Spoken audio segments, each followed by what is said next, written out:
We pass people on the trail, and everybody is so surprised to see an animal like that out there doing that.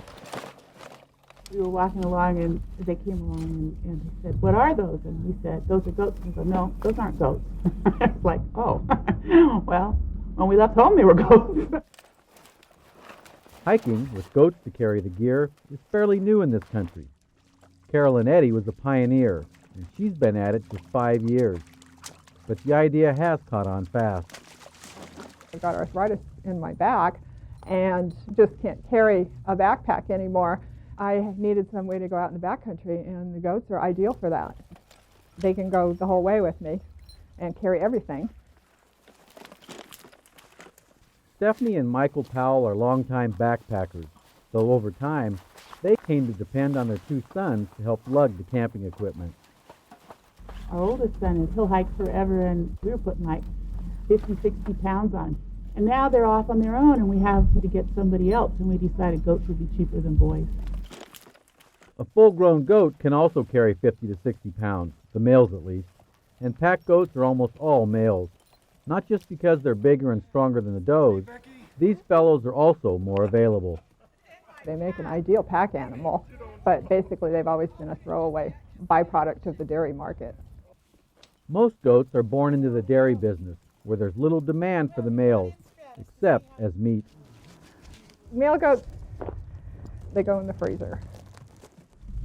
That's kind of neat to think you're saving, one that might have gone, for sausage or...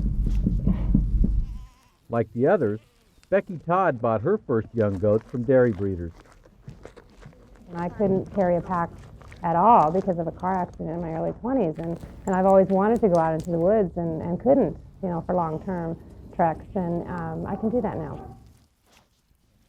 I got into it because of the gear thing, but I found that I really like the goats. I really like being with them, and it's kind of become a passion for me, obviously, after a year and a half, and I have 15 of them at home. She and her husband Kurt live in Boring, and now breed their own.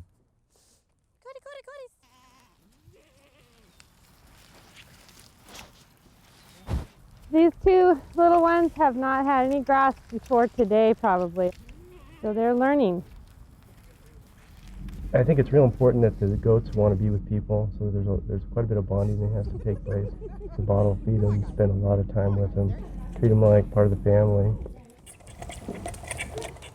We start putting loads on them when they're about 8 to 10 weeks. Very, very small loads of styrofoam. With all the stuff up here, they're wider, which means they end up stuck in trees at first. They also need plenty of training and practice. So on this day in March, Carolyn has brought some of her veterans over for a little pre-summer conditioning. Come up. Come up. That's a boy. Come up. Okay, now we got half of you up there. That's a boy. Goats evolved to negotiate rugged terrain in precarious places. They have a double triangle-shaped toe that digs in and spreads.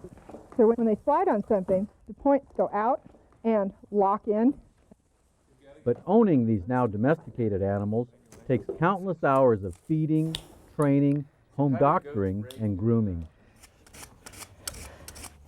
This is one of the things that we spend a lot of time on, is goat feet.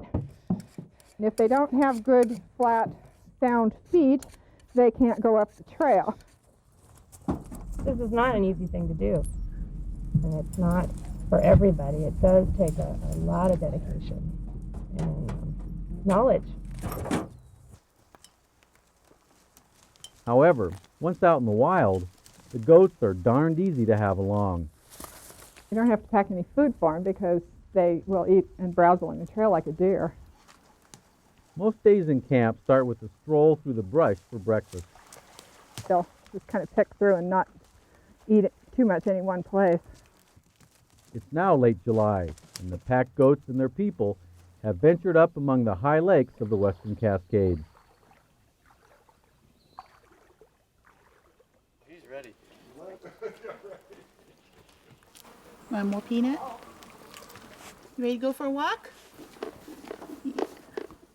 The goats have packed all the heavy gear up to a base camp, and from here, the group will take day hikes with much lighter loads.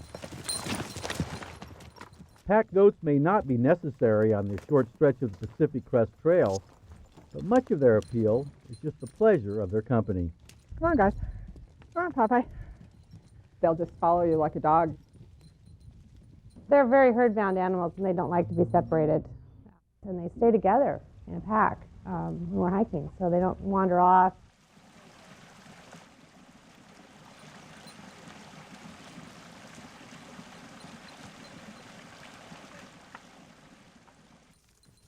Goats also appear to have minimal impact on the backcountry environment.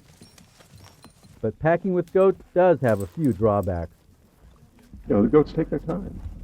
And, you know, you're moving on maybe 2-3 miles an hour a lot of the time. And they'll stop and they'll browse and they'll stop and they'll look around. Goat jam.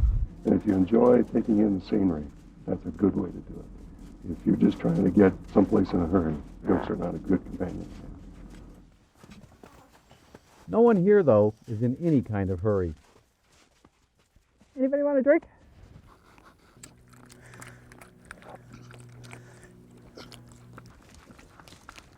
You're going to come up for air, or you can drink the whole thing. Just a minute, Popeye. Look at this. He likes curd. It goes both ways. I'm going to get you later. Popeye, go over.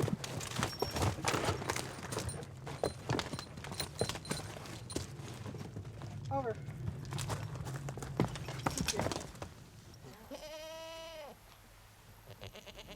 These guys will sit around the campfire. They want to be here. They don't take off. No, they like the fire. Actually, they like it even better after it starts getting a little dark. And a little colder.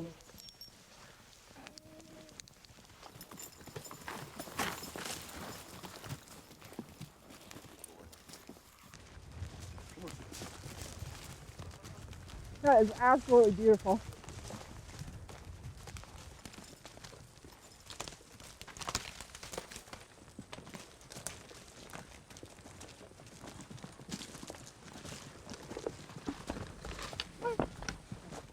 Carolyn has published a new how-to manual for packing with goats. Come on, boys. We're almost there. And the Cascade Pack Goat Club already boasts more than 50 members. They like it up here. They like to just kind of hang out doing this. This is goat country. So if you do much hiking, you may cross paths with some of these fellows. And at least you'll know they're not llamas or alpacas. Nothing that exotic. They're just goats. They're affectionate, they're easy to work with, they're easy to be with, and they just love being out there in nature, just like we do.